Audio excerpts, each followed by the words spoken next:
Thank you, Dr. Halepota. I would, Michael, let's go with the, let's focus on SAPAC and discuss some of the questions you guys have. Yeah, so the next round of questions, my question personally, more so for you and for SAPAC is, I would ask, what parts of your job as the president of SAPAC do you find most challenging? So I think our biggest challenge has been getting more people involved in the political advocacy. Because I always tell people, they always ask me, why do you need a political, a PAC? And I always tell people that there is a huge difference between political activism and political advocacy. Problem is people who grow up in dictatorships where there was very little representation of the average, citizen, don't know what political advocacy is. They may have done a lot of political activism. And political activism is, if you've got dictatorship, you go out on the street and you do right against it, you do different things to activate the political activity, right? Get people to get involved.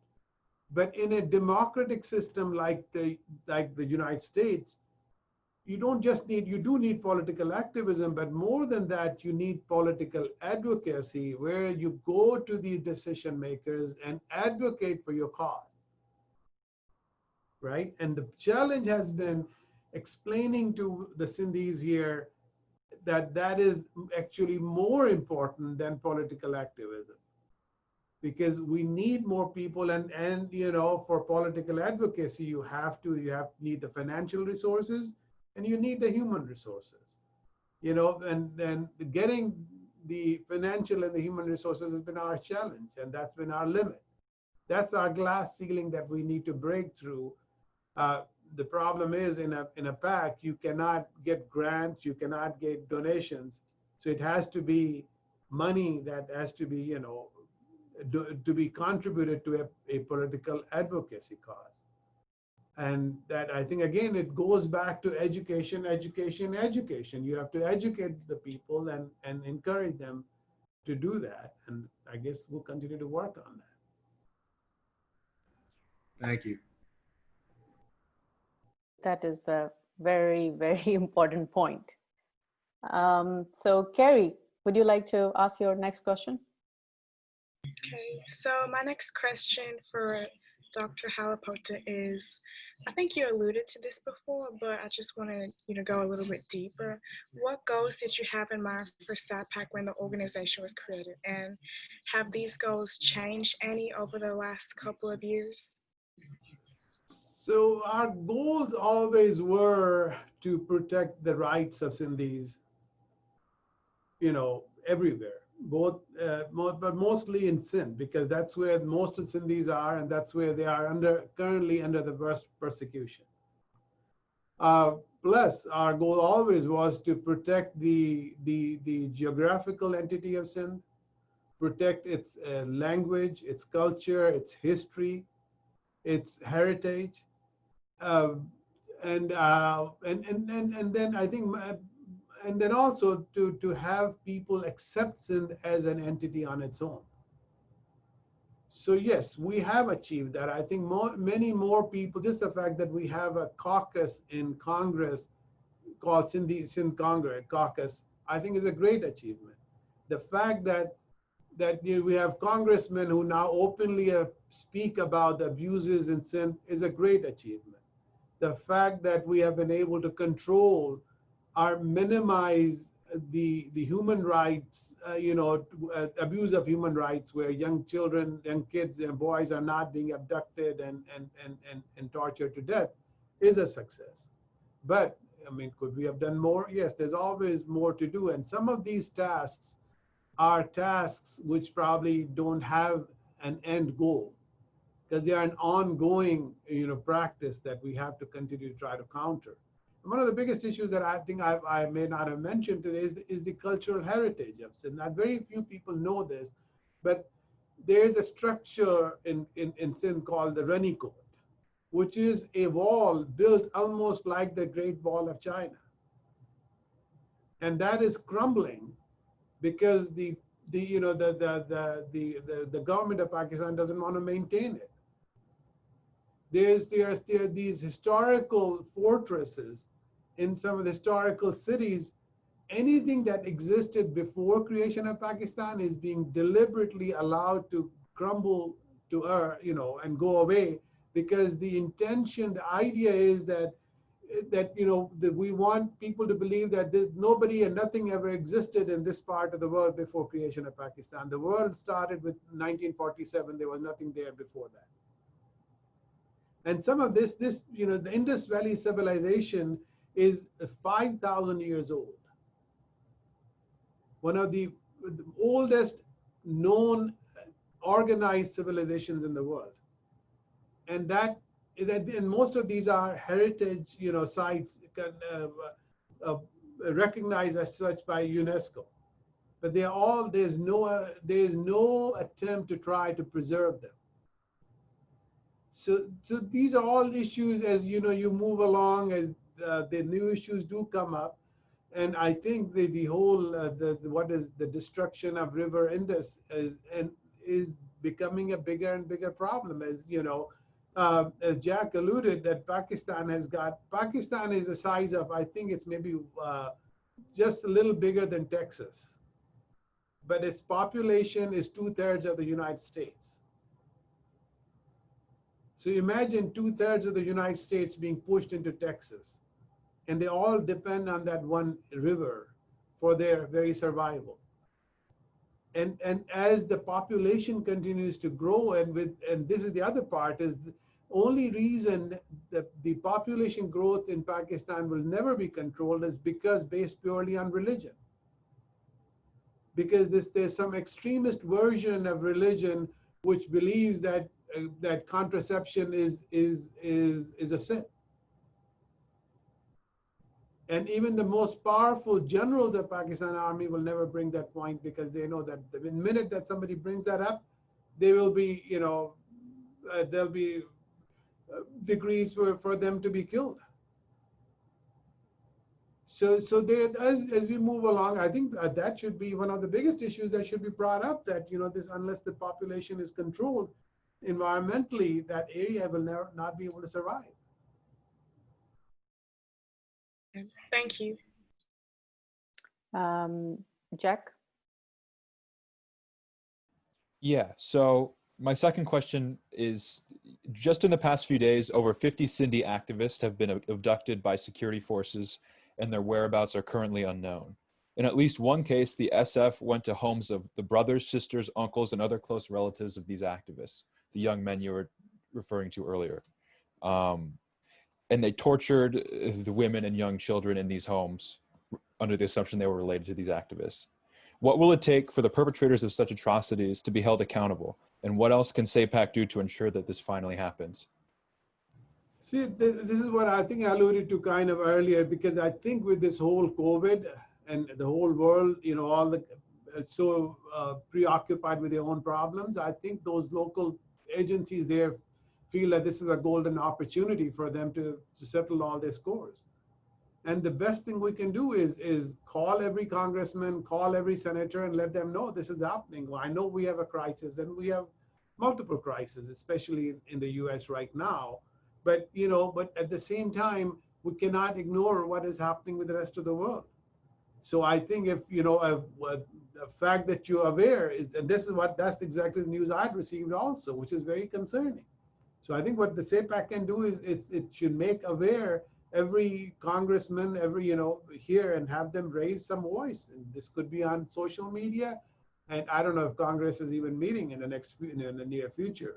In the past, our experience has been every time something like this has happened, every time we've had a congressman go and speak on the floor, we've had some good results, because that directly puts pressure on the people back in there on the ground. But that, I don't know if that's possible, but at least, have more people of power speak up, because you realize, like tyrants and dictators don't care what the weak say to them. The only people they're afraid are people who are more powerful than them. So we have to have more powerful people in this country as the most powerful country in the world to speak up against all these abuses. And that's what we need to do as a SAPAC, is to bring that to the attention of the decision makers in Washington, D.C. Thank you, Dr. Halepota. I mean, that is a very, very important issue of enforced disappearances. And if we compare, I mean, if more than 50, that's the number we know, it could be higher in just 5 days. So it's very concerning. And I'm also thinking that we have to think about the ways how we can encourage or somehow engage the Sindhi-American community, because that's how the Congress works. You know, we somehow have to encourage the Sindhi-Americans to reach out to their representatives. You know, a simple call or a simple email, we can facilitate them, and that way we can try to create some awareness around this issue. Yeah, I agree with that completely. Okay. Is there anything else you would like to discuss? I think that, you know, as I always say with every intern, once you have interned with SAPAC, you get honorary citizenship to Sindh for the rest of your life. So I would like to say welcome to at least 3 new Sindhis. I pray welcome to the tribe. And, you know, our goal is that you don't just talk about Sindh for the next 2 months, but that Sindh becomes a part and parcel of you for the rest of your lives. And just what we want to do is build lifelong relationships. And, you know, because these issues are not going away anywhere. But I think you guys have I'm really impressed how soon you've learned everything about Sindh and everything that's going on. So it's all thank you to Adi Fatma and her great, leadership. And I'm sure you guys will have a great time. If you need to, if I can be of any help, if you want to talk to me, Adi Fatma has my cell phone. Feel free to give me a call, text me, call me, whatever. I wish that we didn't have the COVID. Generally, I at least come there once every time we have new interns to meet with them physically, but we'll see. Hopefully this will be over and maybe I can plan a trip to Washington, D.C. Michael, do you any last thoughts? I mean, I just want to say thank you for meeting with us. I just thought this was a great experience for all of us, just to, you know, pick your brain, learn more about SAPAC and the Sindh community. Going back to the point that you made, that more Sindhi-Americans need to, become, aware of these issues, but also, with the whole advocacy campaign. I was looking back at Fatih's interview with Congressman Brad Sherman, and he said that exact point of, there are Armenian Americans, Jewish Americans, Indian Americans, and Sindhi-Americans there's a lot less of them.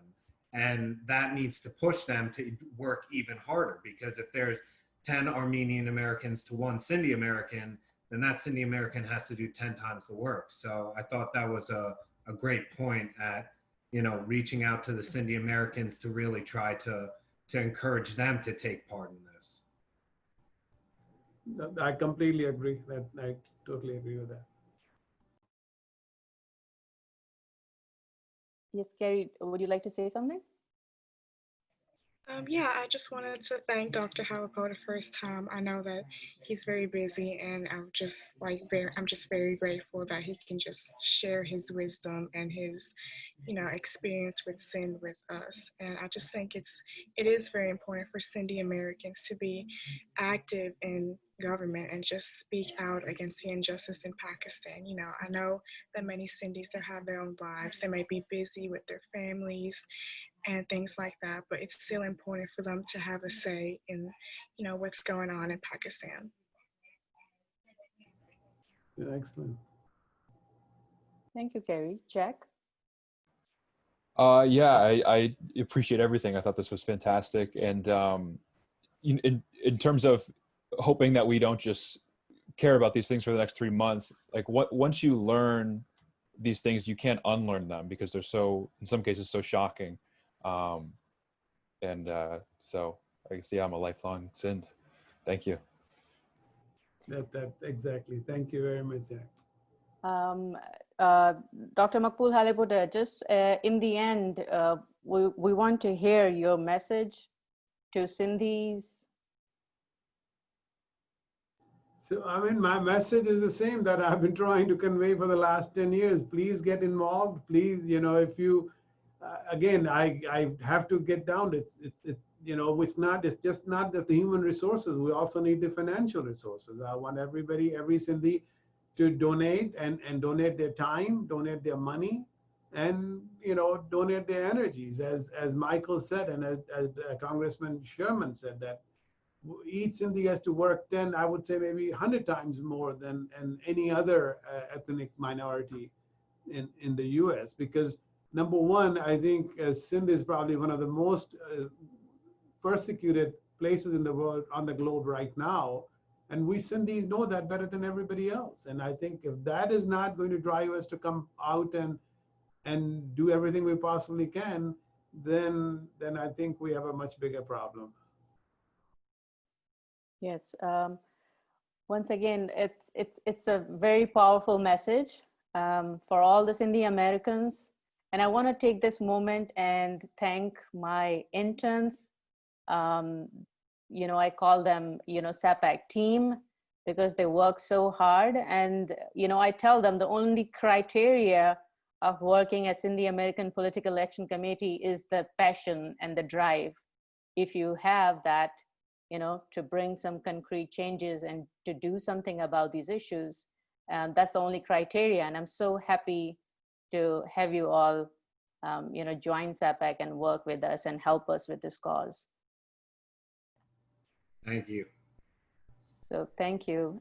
Thank you, Dr. Maqbool Halepota, for your time and for your generosity and your guidance and your vision. Thank you. Thank you. Thank you, everybody.